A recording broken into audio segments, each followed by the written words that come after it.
सदाशिव बाबा की जय, महाप्रभु श्री रामलाल जी महाराज की जय, आनंद कंद सदगुरुदेव स्वामी चंद्र मोहन जी महाराज की जय, श्री सिद्ध गुफा सवाई धाम की जय। जय गुरुदेव, जय श्री प्रभु जी की, राधे राधे, जय श्री कृष्ण, जय श्री कृष्ण। श्री गुरुदेव के संकल्प से कैंसर समाप्त। श्री गुरुदेव के संकल्प से कैंसर समाप्त।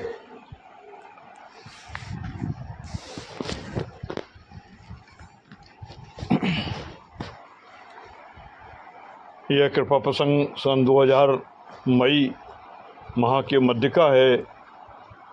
योगेश्वर भगवान श्री कृष्ण की कर्मस्थली मथुरा के रेलवे स्टेशन पर तहसील मोट के श्री नर्मदेश्वर शर्मा नाम का एक ब्राह्मण, जिसकी अवस्था 55-56 वर्ष की जान पड़ती थी, अपनी बच्ची कुमारी प्रेमलता, जिसकी अवस्था मात्र 17-18 साल थी, के साथ रेलवे स्टेशन पर बनी बेंच पर बैठकर वो प्लेटफार्म के पास बनाई गई थी ग्वालियर जाने वाली ट्रेन का इंतज़ार कर रहा था। उस बच्ची के सिर के बाल प्रायः गिर ही गए थे एवं वो लगभग गंजे सिर वाली थी। यद्यप उसकी अवस्था मात्र 17-18 साल की थी, पर क्षीणकाय एवं कांत विहीन होने के कारण वो मात्र 12-13 साल की ही जान पड़ती थी। मथुरा स्टेशन के उस प्लेटफार्म पर ग्वालियर जाने वाली ट्रेन रेलगाड़ी के आने में लगभग 1 घंटे का समय बाकी था। दिन के 7 बजे का समय है। कष्ट की मार से बेहाल हुए ये पुत्री पिता शांत भाव से प्लेटफार्म की एक बेंच पर बैठे हुए थे। उसी समय स्वस्थ गठीले बदन का कुर्ता धोती धारण किए, बाएं कंधे पर एक बेशकीमती शाल रखे, दाहिने हाथ में छड़ी लिए हुए लगभग 60 साल का एक आदमी, जिसके सिर एवं दाढ़ी के ज़्यादातर बाल सफ़ेद हो गए हैं, आकर इस पुत्री पिता के पास खड़ा होता है। उस महान पुरुष के ललाट एवं शरीर पर इतना आध्यात्मिक तेज की आभा थी कि बेंच पर बैठी लड़की एवं उसका पिता दोनों खड़े होकर प्रणाम करते हैं। वो महापुरुष जैसे अपरिचित व्यक्ति से बात किया करते हैं, उसी लहजे में उस इस पुत्री के पिता से प्रश्न करते हैं, लल्ला, सवेरे सवेरे बच्ची के साथ कहाँ जा रहे हो? उस व्यक्ति ने कहा, महात्मा जी, हमारी इस बच्ची को ब्लड कैंसर की बीमारी है। इसको एक बार ग्वालियर में कैंसर स्पेशलिस्ट विशेषज्ञ से दिखा चुका हूँ। इसकी कई जांचें हुई हैं एवं उन्हीं रिपोर्टों के साथ ग्वालियर जाने के लिए रेलगाड़ी का इंतजार कर रहा हूँ। महात्मा जी ने प्रश्न किया, इतनी छोटी सी बच्ची को ब्लड कैंसर? श्री नर्मदेश्वर शर्मा ने कहा, महात्मा जी, यही तो रोना है।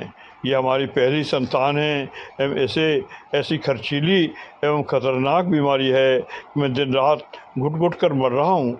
श्री शर्मा जी ने आगे कहा, पहले के महात्माओं में इतनी शक्ति थी कि उनके आशीर्वाद से कोई भी असाध्य रोग ठीक हो जाता था। मृत्युशैया पर पड़ा प्राणी उनके आशीर्वाद से बिल्कुल स्वस्थ एवं चंगा हो जाता था।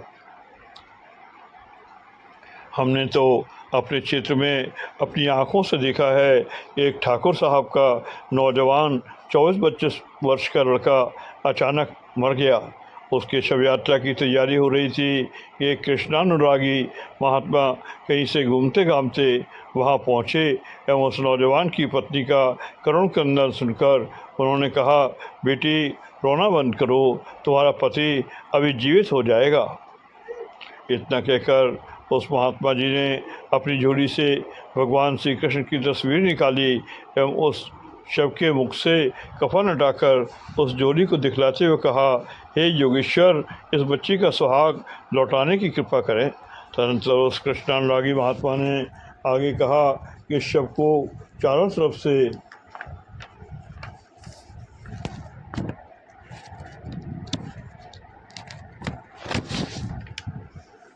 गोला बनाकर बैठ जाओ एवं इस भजन की बार बार आवृत्ति करो। गोविंद हरे गोपाल हरे, जय जय प्रभु दीन दयाल हरे, गोविंद हरे गोपाल हरे, जय जय प्रभु दीन दयाल हरे। हे मृतक जियावन हार हरे, जय जय प्रभु दीन दयाल हरे।